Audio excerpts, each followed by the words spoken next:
नमस्कार प्यारे दर्शकों, प्राचीन ज्ञान कहानी चैनल में आपका स्वागत है। दोस्तों, आज हम आपको ऐसी 3 बातें बताने वाले हैं जिसे जीवन में कभी भी अपनी पत्नी को नहीं बतानी चाहिए। जो पुरुष इन 3 बातों को अपनी पत्नी को, अपनी स्त्री को बता देता है, वह हमेशा दुखी रहता है, हमेशा गरीब हो जाता है। तो इन 3 बातों को जीवन में कभी भी अपनी पत्नी को नहीं बतानी चाहिए। अगर आप इन 3 बातों को अपनी पत्नी को नहीं बताते तो जीवन में आपको कभी भी गरीबी नहीं आएगी, जीवन में आपको कभी भी दुख नहीं आएगा। तो प्यारे दोस्तों, इससे पहले हम इस ज्ञानवर्धक कहानी की शुरुआत करें, इस वीडियो की शुरुआत करें। अगर आप हमारे चैनल पर नए हैं तो चैनल को सब्सक्राइब जरूर करें, क्योंकि आपका एक सब्सक्राइब हमारे लिए बहुत महत्व रखता है। तो दोस्तों, आइए शुरू करते हैं आज की बड़ी ही ज्ञानवर्धक, बड़ी ही प्रेरणादायक और मोटिवेशनल यह कहानी। प्यारे दोस्तों, एक बार की बात है कि किसी गांव में एक राम गोपाल नाम का एक व्यक्ति रहा करता था। राम गोपाल मन से बहुत ही भोला भाला था, बड़ा ही सीधा था। अपने जीवन में उसने कभी कोई पाप नहीं किया। दोस्तों, राम गोपाल की जो पत्नी थी वह थोड़ी सी भुलक्कड़ थी।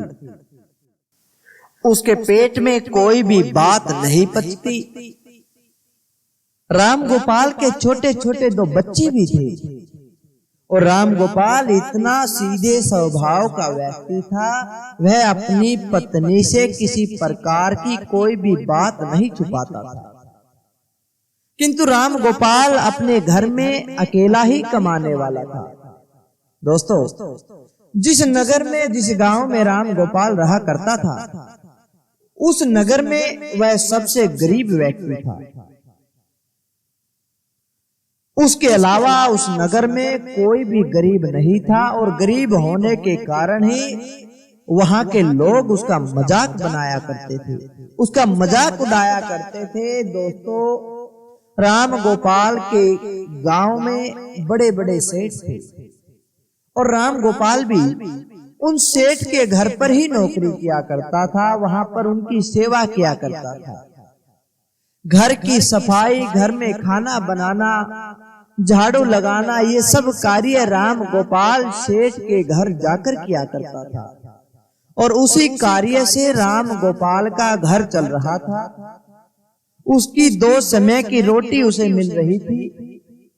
प्यारे दोस्तों, एक समय की बात है कि एक दिन राम गोपाल जिस सेठ के यहाँ पर काम करता था, वह सेठ राम गोपाल को बुलाता है और कहता है कि राम गोपाल, अब तुम्हें कल से आने की कोई जरूरत नहीं है, क्योंकि हमने तुम्हारी जगह पर किसी और को नौकर रख लिया है, जिसकी वजह से अब हम तुम्हें नहीं रख सकते। और जो तुम्हारी पिछले महीने की तनख्वाह है, पिछले महीने की पगार है, तुम उसे ले जाओ और उसके बाद तुम्हारा काम यहाँ पर खत्म हुआ। अब राम गोपाल यह सुनकर बड़ा दुखी होता है और अपने पिछले महीने की तनख्वाह लेकर वापस अपने घर आ जाता है।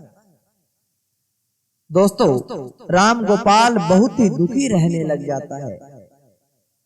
घर आकर वह अपनी पत्नी को जैसे ही पैसे देता है तो उसकी पत्नी बहुत खुश हो जाती है, किंतु उसे बताता है कि आज के बाद मेरी नौकरी छूट गई है, मेरी नौकरी चली गई है और कल के बाद मैं काम करने के लिए नहीं जा पाऊंगा।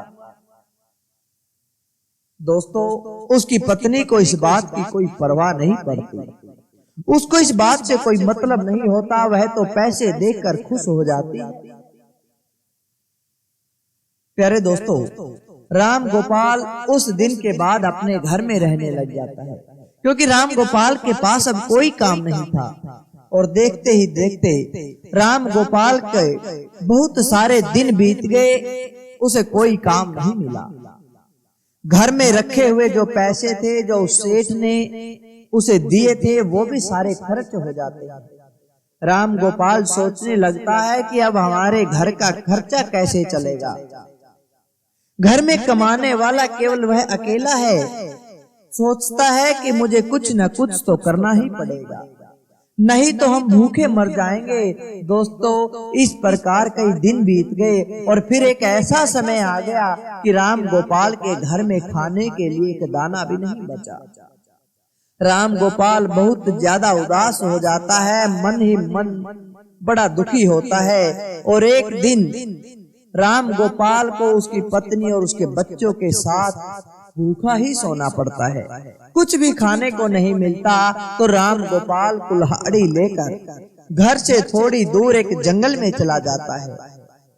जंगल में लकड़ियां काटने के लिए जाता है और राम गोपाल जैसे ही जंगल में लकड़ियां काटने के लिए जाता है तो उसे एक संत दिखाई देते हैं। प्यारे दर्शकों, राम गोपाल ने जैसे ही उस संत को देखा तो वह उस संत के पास चला जाता है। संत राम गोपाल को देखकर अपनी आंखें खोल लेते हैं और राम गोपाल उस विद्वान संत को प्रणाम करता है, उनके चरणों में गिरकर रोने लग जाता है। कहने लगता है कि गुरुदेव, मेरे घर में खाने पीने के लिए एक दाना भी नहीं बचा। मेरे बच्चे, मेरी पत्नी भूखे मर रहे हैं। आप कृपा करें, आप मुझे कोई ऐसा रास्ता बता दे जिसकी वजह से मेरा घर ठीक तरह से चलने लग जाए। बार बार संत के चरणों में विनती करता है। वे संत राम गोपाल की तरफ देखने लग जाते हैं और वे संत राम गोपाल की तरफ देखकर उसे कहने लग जाते हैं। पहले तो वह राम गोपाल को देखकर सोचने लगते हैं कि यह न तो पापी है और न ही इसने जीवन में आज तक कोई पाप किया है। बड़ा ही भोले भाव वाला व्यक्ति है, बड़ा ही सीधा स्वभाव का है। और उस पर संत को दया आ जाती है और कहने लगते हैं कि राम गोपाल, मैं आज तुम्हें एक ऐसे पेड़ के बारे में बताना चाहता हूँ। अगर उस पेड़ के नजदीक जाकर उस पेड़ से जो कुछ भी तुम मांगोगे वे पेड़ तुम्हें लाकर दे देगा। अगर उस पेड़ का एक छोटा सा भी भाग, एक छोटी सी भी लकड़ी तुम तोड़ लेते हो तो वह सोने में बदल जाएगी। इस तरह से तुम अपना घर भी चला सकते हो, अपनी गरीबी भी दूर कर सकते हो, लेकिन इसमें एक शर्त है। अगर तुमने यह राज किसी और को बता दिया, इस बात को कहीं भी बता दिया, अपनी पत्नी को भी बता दिया, अपने बच्चों को भी बता दिया, तो समझ लेना उस दिन के बाद ये पेड़ तुम्हें कोई भी वस्तु नहीं देगा, सब कुछ देना बंद कर देगा। उधर राम गोपाल हाँ कर लेता है, शर्त मंजूर कर लेता है और संत के द्वारा बताए गए उस पेड़ के पास चला जाता है। दोस्तों, उस पेड़ के पास जाकर राम गोपाल सबसे पहले अपनी पत्नी और अपने बच्चों की उसे ज्यादा चिंता होती है, इसलिए राम गोपाल ने पहले जाकर उस पेड़ से एक बोरी चावल मांगने लगा। और जैसे ही गोपाल ने एक बोरी चावल मांगा तो झट से न जाने कहां से एक बोरी चावल राम गोपाल के सामने आ जाती है। राम गोपाल उस चावल की बोरी को घर पर ले जाता है और अपनी पत्नी और अपने बच्चों को चावल बनाकर खिला देता है। पेट भर के भोजन कर लेता है। उस दिन राम गोपाल ने अपनी पत्नी को नहीं बताया कि मैं चावल कहां से लेकर आया हूं, परंतु जैसे ही राम गोपाल दूसरे दिन उसकी पेड़ के पास जाता है तो राम गोपाल उस वृक्ष से 5 सोने के सिक्के मांग लेता है। और जैसे ही राम गोपाल ने 5 सोने के सिक्के मांगे तो वह पेड़ उसे 5 सोने के सिक्के दे देता है। राम गोपाल खुश हो जाता है, अपने घर आ जाता है। घर आकर राम गोपाल अपनी पत्नी को 5 सोने के सिक्के देता है तो राम गोपाल की पत्नी बहुत ज्यादा खुश होती है।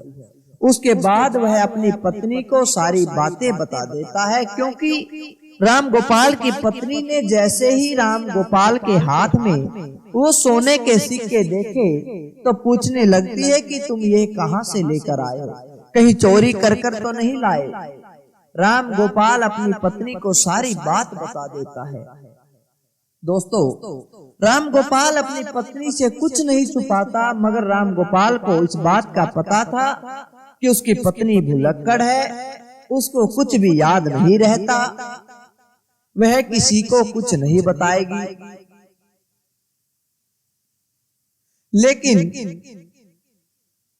देखते ही देखते कई दिन बीत जाते हैं।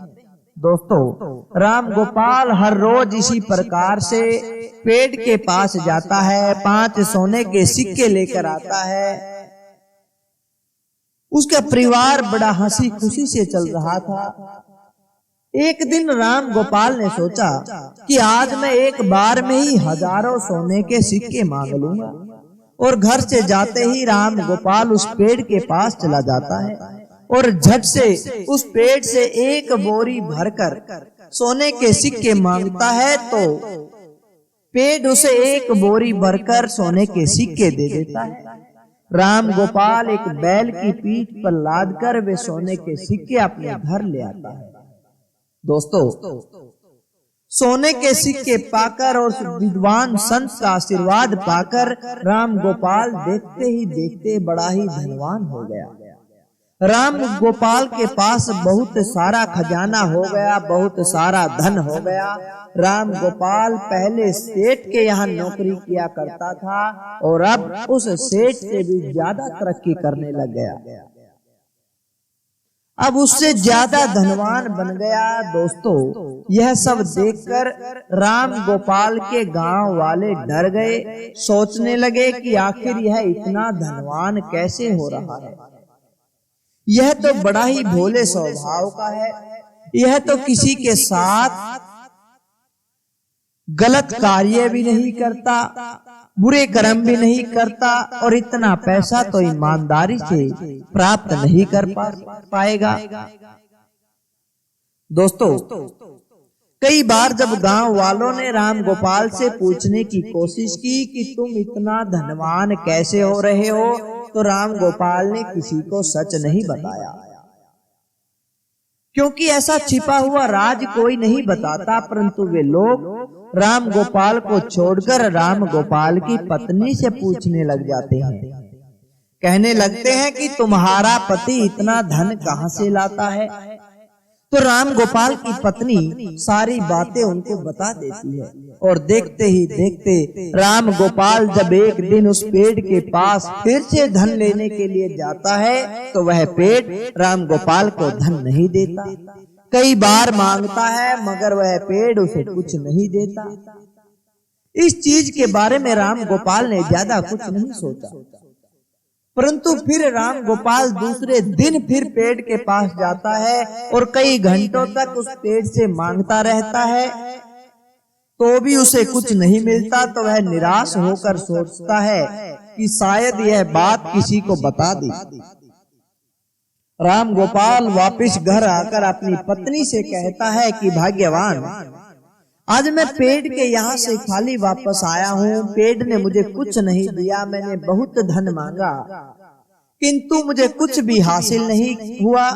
कहीं तुमने इसके बारे में किसी को बता तो नहीं दिया। दोस्तों, राम गोपाल की पत्नी बड़ी ही भुलक्कड़ थी, वह अपने मन में किसी प्रकार की बात नहीं छुपा सकती। राम गोपाल की पत्नी ने राम गोपाल को बता दिया कि गांव वाले मुझसे पूछ रहे थे कि सारा धन कहाँ से आया, सारा धन तुम कहाँ से लाते हो। तो मैंने उन्हें सब कुछ बता दिया, और अपनी पत्नी के मुख से यह बात सुनकर राम गोपाल समझ जाता है कि यह सारी करतूत मेरी पत्नी की ही है। उसके बाद राम गोपाल अपनी पत्नी को बहुत डांटता है। इसी तरह दिन बीतते रहते हैं। राम गोपाल के पास जो भी धन था सारा खर्च हो जाता है। देखते ही देखते राम गोपाल अमीर से गरीब होने लगता है, और इतना गरीब बन जाता है कि पहले की जो स्थिति थी उससे भी खराब हो जाती है। राम गोपाल के पास खाने को कुछ नहीं बचता। एक दिन फिर ऐसा आ गया कि राम गोपाल को अपनी पत्नी और अपने बच्चों के साथ भूखा ही सोना पड़ता है। तब राम गोपाल अपनी पत्नी को कोसने लगता है और कहता है कि तुम्हारी वजह से ये सब कुछ हुआ है। अगर मैं तुम्हें नहीं बताता तो मुझे बुरे दिन देखने नहीं पड़ते। दोस्तों, कहा गया है कि अब पछताए क्या होत है, जब चिड़िया चुग गई खेत। अब राम गोपाल अपनी पत्नी को डांटता भी है तो उसका कोई फायदा नहीं होता। अब वह लेट हो चुका था, उसे देर हो चुकी थी। इस बात का ख्याल उसे पहले ही करना चाहिए था। एक दिन फिर वह उसी संत को ढूंढने के लिए जंगल में जाता है और राम गोपाल उस विद्वान संत को पूरे जंगल में ढूंढता है, मगर उसे कहीं भी नहीं मिलते। ढूंढते ढूंढते कई घंटे बीत जाते हैं और आखिरकार बहुत कोशिश करने के बाद राम गोपाल को वो संत मिल जाते हैं। संत मिलते ही राम गोपाल संत के चरणों में गिरकर रोने लग जाता है और कहता है कि गुरुदेव, आखिर मुझसे ऐसी कौन सी गलती हो गई जिसकी वजह से आप मुझसे रूठ गए हो?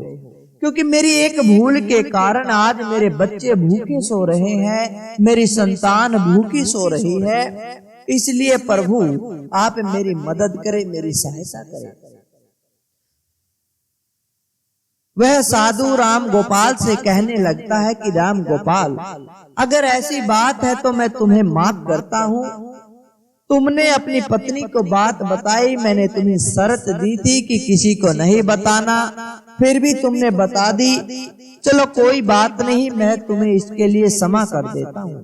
किंतु मैं तुम्हें आज ऐसी 3 बातें बताने वाला हूँ और मेरी यह 3 बातें गौर से सुन लेना। किसी को कभी भी अपने जीवन में यह 3 बातें अपनी पत्नी को नहीं बतानी चाहिए, अपनी स्त्री को नहीं बतानी चाहिए। जो पुरुष अपनी पत्नी को ये 3 बातें बताता है वह पुरुष जीवन में सदा के लिए दुखी रहता है, सदा के लिए गरीब हो जाता है।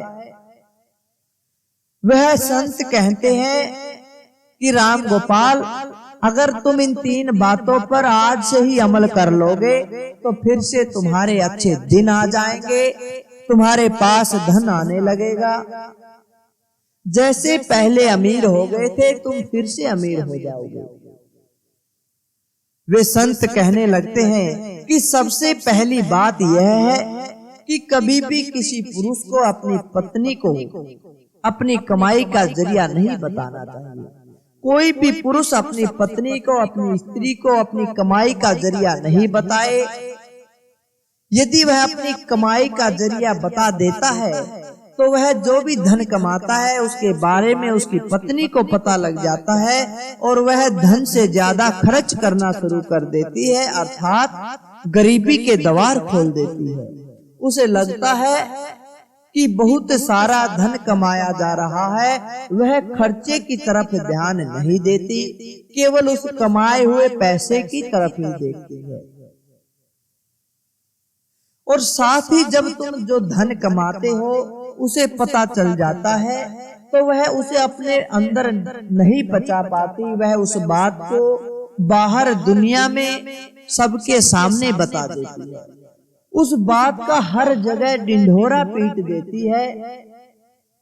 वह सोचती है कि लोग हमारी कमाई को देखकर हमारी इज्जत करेंगे, हमारी मान बढ़ाई करेंगे, किंतु पुरुष को इस बात से बहुत बड़ी हानि होती है।